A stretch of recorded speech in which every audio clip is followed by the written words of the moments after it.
What I found in my research is that there's a series of qualities that self-made millionaires have. If you have these qualities, your success is virtually guaranteed. The first is to develop a clear sense of direction.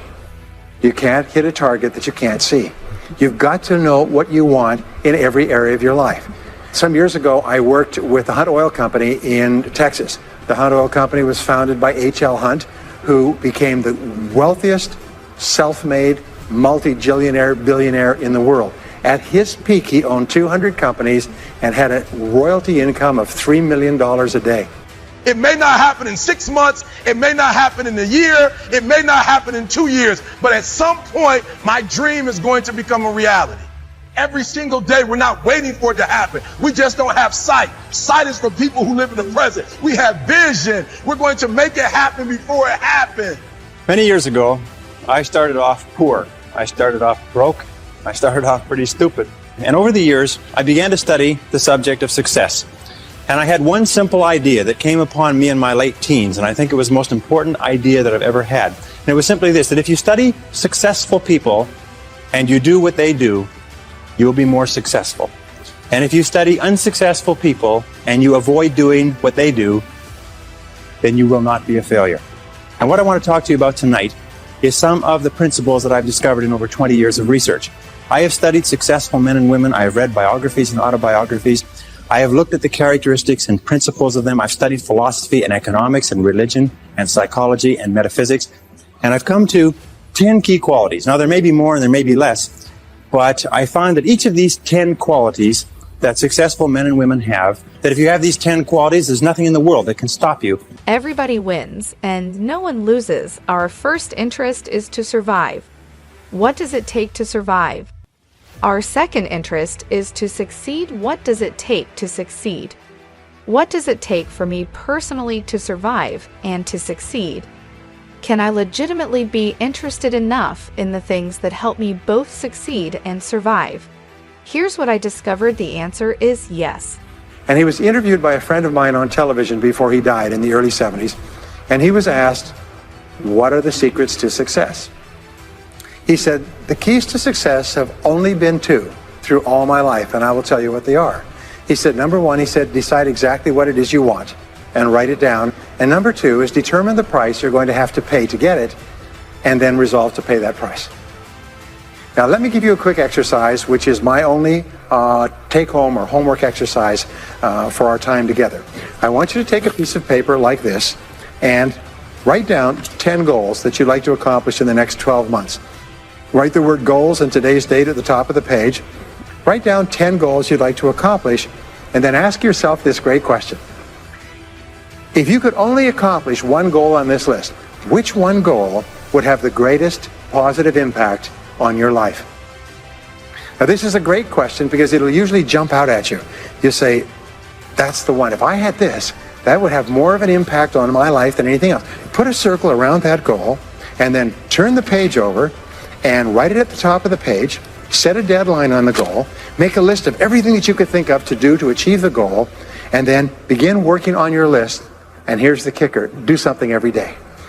Do something every day that moves you one step forward towards your major goal. My promise to you that this exercise, selecting your most important goal, making a plan, and working on it every day, will change your life in ways that you cannot imagine. It is the secret to becoming a self-made millionaire. My promise to you is a week, a month, a year from now, you'll look back and you'll be absolutely staggered at the difference it makes. You got to write, even if no one published your book, write, because that was given to you to do. Everything in you is telling you to stop, to give up. Every muscle is aching. And you're saying to yourself, You can do it. Where you are is temporary. You will not be there for the rest of your life. all the people couldn't see it. A lot of people didn't believe it. You were attacked. You were criticized. People were opposing you, but you kept on doing it. It was hard. It was rough. It was difficult. But to you, it was worth it. So let's talk about these principles. The first principle is clarity. So it means clarity of thinking. It means thinking clearly, and it extends from thinking clearly to a series of other things. With regard to clarity, it means the ability to determine exactly what it is that you want to be, have, or do in life. And the more I study successful men and women, the more I find that every single one of them, the top 5%, are very clear about where it is they're going and what it is they want to accomplish. And when I look at unsuccessful men and women, or men and women who seem to be unhappy and floundering, I find that almost invariably they have a very, very limited sense of direction, sometimes no sense of direction at all. As they say, if you don't know where you're going, any road will take you there.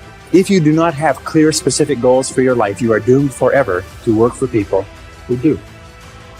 And that seems to be the case. And yet only 5% of people have goals. So the key starting point with regard to clarity is to know where it is you're going and what it is you want to be and what it is you want to have and what it is you want to do. The second key with regard to clarity is decisiveness. Be decisive. I have never met a successful person who was indecisive, and I've never met a failure who is decisive. Be decisive. Develop the characteristic and quality of decisiveness. We know that the reason why we are indecisive is because we're afraid of making a mistake.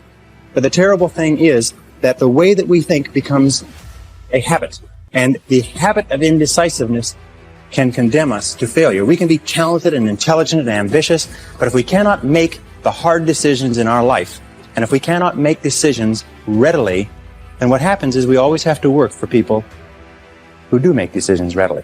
Now, the interesting thing about decisions is that about 80% of decisions should be made the first time they come up. And if you make decisions every single time they come up, sooner or later you will develop the habit of decisiveness. You'll be very clear about what it is you want, and it's easy to make decisions if you know what it is you want to accomplish. I was giving a seminar not long ago, and a gentleman came up to me. He said, you know that goal setting exercise? It changed my life. He said, I was broke, I was divorced. He says, I was an alcoholic, and somebody dragged me to one of your seminars. He said, and I did that exercise, and I picked my major goal. He said, it changed my life. I said, in what way? He said, today, he said, I'm worth $40 million. I said, wow. He said, yes, and I owe it to that lesson. Number two is trust your ideas. And that's the only difference between very wealthy, successful people and the average person, is that they simply follow their intuition. They're not smarter, they're not different, they're not more educated, they're not more talented, they just follow that inner guide. According to the research, all you need is an idea that's 10% new to start a fortune. Interesting point. The single greatest source of self-made millionaires in America, do you know what industry it is? Can you guess? You wouldn't believe it. Dry cleaning. Dry cleaning shops is the greatest single source, one industry that's contributed more self-made millionaires than any other industry.